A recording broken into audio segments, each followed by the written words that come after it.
Hi, this is Rick Romine and welcome to How to Wilderness. In this video, we're going to cover the basics of trout fishing with a spinner. So whether you're fishing for your dinner or you're fishing just for catch and release, trout fishing in the wilderness can be an exciting, entertaining, and engaging activity. The key to fishing on the go is to keep it light. I like to use a very small reel on a collapsible pole, pre-strung with the appropriate test line.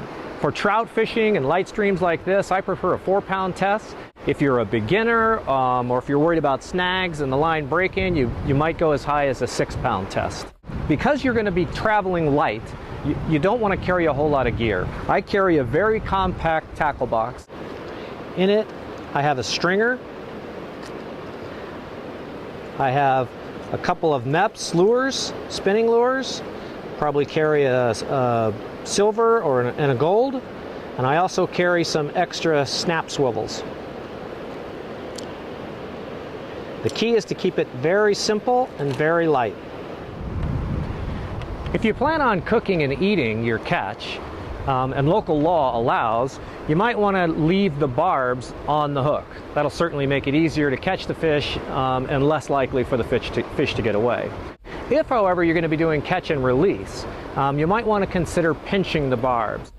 Pinching the barbs is simply taking a pair of pliers and crushing or removing the barbs, and that makes it much easier to release the fish. Also, if you're out deep in the wilderness, it makes it a lot easier to remove a hook from your skin if you happen to hook yourself.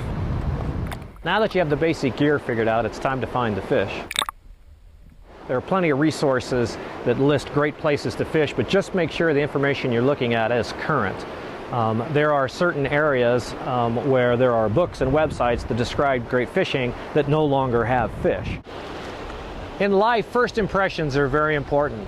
In fishing, it's all about the first cast. Make sure you make the most of your first cast. When you approach a pool, come from the upstream side. Cast downstream and pull your lure against the current. That way you increase the amount of vibration that you have, and you also decrease the chances of being seen. Pull your lure at an even, steady pace.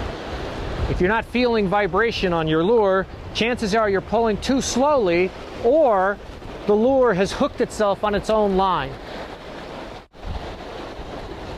If you don't catch anything after your first couple of casts, go ahead and move down the stream. Find another pool, move around the shoreline. First casts are the most important, and by moving you can increase the number of first casts you have. When you do feel a bite, jerk the line slightly. That'll set the hook. Be sure to pull the line in at an even and steady pace. Chances are if you're moving at a good pace, the hook will naturally have set.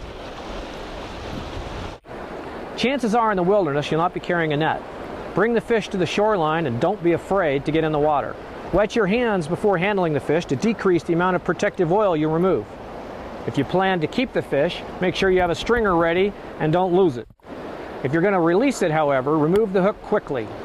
Once you've removed the hook, force water over the gills of the fish by moving it back and forth before releasing.